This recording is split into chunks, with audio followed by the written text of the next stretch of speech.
Welcome back to another week at Drone DJ. Although we missed you last week, and that's because we've actually been flying a new drone. I can't tell you which one it is yet, although we all know. So we're back this week with more stories. The first one, let me start sharing my screen.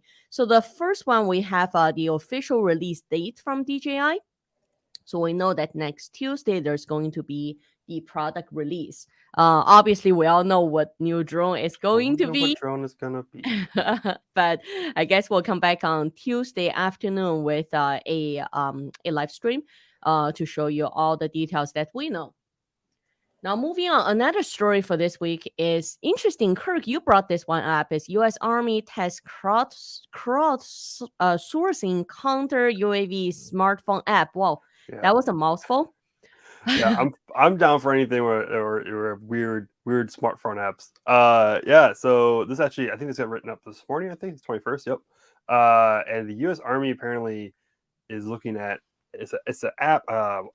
Let's scroll down to find what the name of it is. But it's Maybe pretty much we can get it on the phone and try it out. yeah. So instead of using like these high tech, we've talked about drone detection and awareness systems. Like they're not always perfect, and some of them just don't even work at all. This one is a little bit different to where instead of it being like just a static system that like tries to detect drone signals, it's pretty much say, hey, if you see a drone, you take a photo of it with your phone and you put it into the app, and then it runs some algorithms, and then it notifies everyone in the area. So Um, sounds like Waze. yeah, like it sounds it's crowdsourcing. Like it's very much like Waze or like any of those other crowdsourcing apps. And it's being used by I think the Army's using it. I guess they can use it in out in a battlefield type scenario since I don't know if they have smartphones. Maybe they do. But it's a different way about doing these kind of drone scenarios. And I wonder, what sort of I think it's a startup company, so right now I think it's just take photo, analyze photo, detect drone, notify people nearby. But possibility of it maybe in the future being like, hey, if multiple people take this photo from several different angles, it can determine the what drone it is and where it's going, and then they can kind of like maybe track it a little bit better. And it could probably be used by, I mean, this could easily be used by law enforcement during events like the Super Bowl or sporting events, and where drones have been notorious for having issues. So I guess my question is number one, I was surprised to see that US Army is testing it. Hmm. As you mentioned, I thought this would be more for public safety, like for Yeah, civilian use. So I'm not sure where smartphone, like where the military is gonna be and the crowd would be there to help them it provide, the army counter is drone weird. information. Yeah, the army is real like that, where it will just it tries everything. Because you have the Army National Guard, who is used a lot for, public safety. Yeah. So that could Yeah, be that's why I was put down expecting there. like a police agency to Yeah. maybe try this out. Or a event venue would be Hmm. helpful. It Um, also just could be where the army has the funds to do this, and public safety probably doesn't. So they're going to test it out, and then they're going to, you know, through their channels, trickle down through, federal law enforcement or you know, state law enforcements to be And use the it. Like second it's second question that came to my mind is who's gonna determine if that was a legal drone or if that was not? yeah, I guess that's also something to throw in there. Like is this a drone that should be there? Is this a drone that shouldn't be there? That probably right now is legit just it seems like it's just like a notification. So there's no active deterrence going on. It's all passive. Because It's just once a drone is, notifying. let's say, 60 meters up, you Yeah. take a picture from the ground. Can you even see it? I mean, it depends on how the altitude is. I mean, I think if it's during the day, yeah, you can see like See, I know I can see decent. it from my eyes, but also Yeah, provided if there's contrast. Let's say a dark color drone against light color, either the sky or clouds. But if you are yeah, flying, let's say Phantom 4, which is white, against white puffy clouds, it will be really that's be difficult hard. to see, right? It would be And hard. Yeah, then what's also different is what we can see from our eyes, not necessarily what you can see from the phone. hmm yeah. There's definitely like I think learning, but it's interesting. I mean, it's interesting. I just find it's super, super interesting that this is something that's coming out there that could be used as some sort of public safety kind of crowdsourcing. I mean, I can also see, the public, I don't know if you have neighborhood watches up there in Canada, but using this app to just irritate people. So I can see this being used in a lot of different scenarios as even not necessarily as like a really effective tool, but as like the first step to determining a drone. Definitely, it'll be interesting to see how it plays out, because I can tell you the few occasions we've had concerned citizens coming up to actually disrupt our operations when we were not in their way at all and we were totally operating legally. In one case, it was in a rural location. We were surveying like actual land for development. And the neighbor who was living, so they live actually 5 minutes down the road, driving distance, right? Which is considerable distance. And we're talking about up there land size, it's 10, 20 acres in unit. So this person drove up to my pilot and said, "You're invading my privacy. You're looking at my land." And my pilot said, "Well, if you're concerned, you call the police." So they actually called the provincial police, and they showed up, checked that we were nowhere near their property. So again, I'm just saying the several occasions we had encounters was very concerned citizens, but as it turned out, it was causing more interruption and waste of resources than anything. Yeah, so I wonder if this is a possibility, like, is as they evolve, because they use some sort of algorithm to determine if a drone's there, so it's not just visual sight. But maybe there's a way you can determine like where your location is, maybe like calculate where the drone is from your location, and then go like, yeah, like it's in public airspace, like it's not in controlled airspace, it's not in, it's legal. Like, I'm just there's no problem. skeptical anytime civilians are involved in, reporting what they may think is illegal or what they may or may not like in terms of activities, right? It's like those public neighborhood watch, like Facebook groups. I mean, Like my neighborhood neighborhood watch. has I'm one, and actually it's terrible. see. I'm not that against neighborhood watch, because they should be the neighbors. And if they're neighbors, Yeah, they're helping. I'm less inclined but against that. But it just depends on anyone on the road. yeah. Of course, it already depends on the neighbors. Like, because you can have neighbors who don't care, and then you have neighbors who just like who hate everything. Yeah, depending on the So neighborhood for it sure. all depends on the neighborhood. All depends on the neighbors in the neighborhood. Like, Yeah. it's And always I'll tell you what, it's yeah. public safety who hates that, because they is wasting their resources, right? They're going to check everything just to realize that it's actually not a concern. Yeah. Well, welcome to the public safety world. So we shall see how this plays out. For the moment, I remain skeptical. I'll leave that on the record. We have two other related stories. First one is NYPD tests, and I'll note this discreetly, using drones for emergency messaging use. So if we look at the picture here, it seems like they're older drones. Yeah. Which is interesting. That looks like what a Mavic 1 Platinum and you said possibly M100, M200, which is both DJI, of course, and there's all the concern. I don't know if the NYPD have been one of the agencies to remove their DJI drones yet or not. But right. also That was the other NYPD discussion is how many agencies are using DJI drones from the political ban, right? The safety concern. And also, I know there's some interesting regulation against NYPD using drones, but I don't know the specifics on that.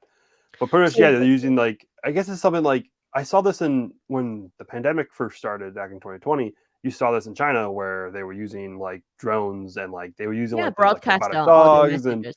to kind of like walk around and like just announce stuff, so you didn't have people going around.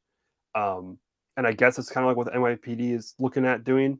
We have another story similar going next that has like pretty much a similar use case where you don't need you can't have people walking around telling people to leave or telling people to like go somewhere else. You can just use a drone, and you can do it much faster, which makes sense. I mean, you've been wanting to do this, right? You want to have a I have been using it while we have been testing it. So on our M3 M3E and M3T, you can put a speaker module. So I've had the speaker module on there. And I've actually just we're expecting the CZI speaker and searchlight, the bigger one, like megaphone speaker, for M30T. So that's going to be louder. I mean, I like the speaker on M3 on a empty space, and even keeping, let's say, 50 meters away, it is pretty loud, and you can definitely hear it, which is nice. So for me, one is when we have events, it's nice just to tell people, hey, next session, especially you have a large property, and the next the next talk or presentation is happening, it's nice just to fly out there and tell people it's time to go back to the presentation room. And then two is with the thermal, it's transpassers, right? So fly the boundary, and if you see transpassers, then you get to yell at them, which is part of the fun. So all Yifei does at night is just fly her drones around and find trespassers. So what's interesting, well, we do actually have a neighbor in the area that allows their teenage kids ride their ATV pretty wildly around the neighborhood on neighbors' lands, which is actually not safe. Anyhow, I'm surprised by the picture because it's saying that they're broadcasting audio messages. And as far as I know, the audio messages with the speaker that's available is on M3 Enterprise lineup, and then the M30 lineup. So Aren't there third-party stuff for the Matrice? Say that again?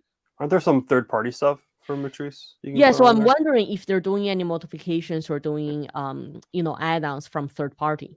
Yeah, like they also could. I don't know. Even for M30, the speaker is not from DJI. M30 is actually from third party.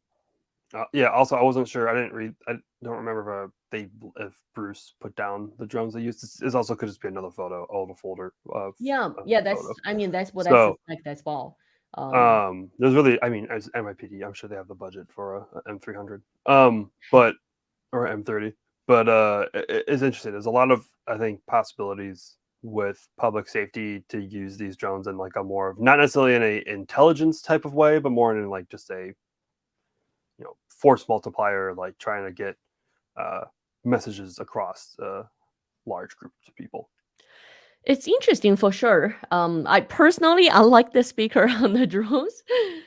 The interface needs a bit of improvement, but it's effective, and you can do live. You can do recorded messages, or you can do live as well. Yeah. It makes sense just to record one thing and send around. Now this one is the fun one. This one I see so many uses for that I also you disagree with, but I'm like this can be used in so many ways, especially if you know the government. The government will be on this in a heartbeat. Okay, I'll show you the picture. So this is the picture of them showing it as using drones for. It's interesting because they're saying advertising and or public safety messaging, and then here's the picture of it. For advertising, I had a story to tell because we do training, you get so many different calls of people having ideas of what they can build a drone business. So I actually had a call early on this year, and the person said, I want to build a drone advertising business. I want to fly banners right on the drone and advertising local businesses. Although that quickly gets scratched off, knowing the flight characteristics of the drone and the wind speed, banner could get tangled, etc. So that didn't work out.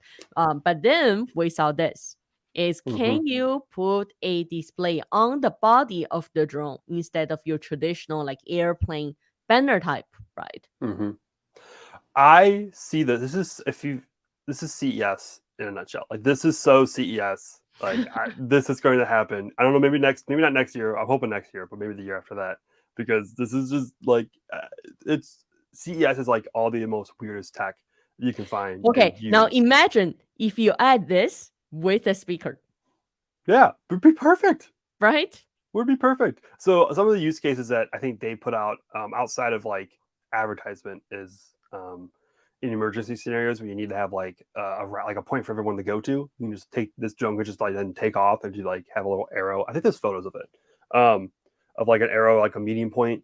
You can all meet there. What about this one? A QR code. Like, I mean, okay, that's the number one way of not having it being used. I don't know if you know the statistics on QR code use. If you want, well, wasn't there a drone show that formed the QR code? What? Wasn't there a drone show that actually formed a QR code? I think so. I think that's been used before. So, like, I mean, that makes sense. Like to throw a QR code, emergency rally point, like right there. Like if you need a spot for people to all meet, you can go there.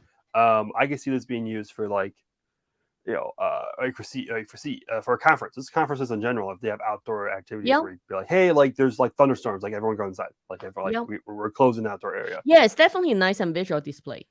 Yeah, And it like I makes said, paired sense. up with audio, it would be very effective. Yeah, yeah.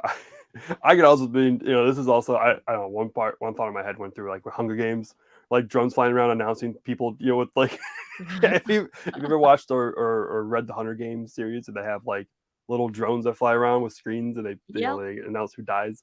Like I could see that happen. Like that's like this is like reminds me of that. Okay, now being a bit OCD, I just want to know how big is the drone and how far can you see that and read it Yeah. clearly? And also the How brightness high can you fly with it? I and mean, also the brightness of this, right? I mean, as we know, if you look at your DJI RC or any drone controller screen, like monitor outside, yeah, doesn't matter how bright it is, it gets yeah, blown out very quickly when you're under direct sunlight. So how yeah, far can you actually see and rate this? That would be my yeah. question. That would be the limitations. Like for how you can use it. It depends how big it is, how big the screen is, how bright the screen is. Like in some areas you might not be able to use it because it would be too small. Although, like I don't know, like also hovering this thing, how safe is this thing to hover over people, especially like Mhm. where you see something like emergency rally point, like people are going to be standing underneath that. So what sort of you need to have FAA approval for that. I think You'll in need general, if you open up the door to drone mhm. for advertising, I think message and public safety is actually a different story. I think if you open up the door for private advertising and marketing, I don't know how that's gonna turn out. I feel like marketing will only be at certain scenarios, like at fairs and if this can be a tethered drone. Like I think right now, I don't think this is a tethered drone. If you can tether it with power, um, then you can fly it all day. There's tethered drones that fly for days on end. Um, like AT&T has their flying cows. I think those can fly for like Then over a week. you're restricted by the footprint, right? Yeah, you're pretty much you're restricted pretty much just where you can fly. You can't like move around. But Yeah. if you just if a like a state fair or a conference goes like, hey, like we're gonna have like 6 of these advertisements around, because I if a may conference go can for the find new ways of I may advertising, choose they will do it. I'm just talking from like if I were the event organizer, I may Hmm. say, okay, I prefer balloon than that. Yeah, it depends how loud they are. I guess that's another thing. How high are they flying and how loud they are? Because if Right? And I they're can have nice colorful hot air balloons or helium balloons that display the ads and it looks more visually appealing and But like safer. if that's a possibility, they would be doing it by now. Because trust me, if conferences can find a new way of advertising, they will. Like conferences advertise trash cans. I almost paid a conference for Space Explorer to be the trash can sponsor. It was like $1,000. Like it was like they find spots to put ads on everything, and so if they can find a use for this, and it's not intrusive. Like I said, this is like right up CES's alley to throw a couple of these out in their outdoor area every year and just be like, either if it's an advertisement or if it's like I'm sure the company who builds these would advertise, which is like that's their thing, and then they just here's the exit, here's the entrance, like here's the weather. I Like, like the mobility part of it. I mhm. think it's just the display of the message itself needs to be more like thought out. I mean, I'm not a specialist in all the LED screens, but I'm sure someone can figure out or maybe not putting too many words in the message. Well, Maybe yeah, have that's something for like every advertisement. really Yeah, simple and straightforward, right? that's I mean that's an issue with every advertisement. What you put on it. I think if we see it in person, I'm sure the first time we see it in person, we're like, oh, it looks great. I mean, there's a slight buzzing, but hey, it looks great. Yeah. My ears are ringing a little bit. That's all the stories we have for you this week. It is a short week. I guess we'll circle back next Tuesday on the announcement with the new drone from DJI and bring you more details. That's all, folks. Have a good one.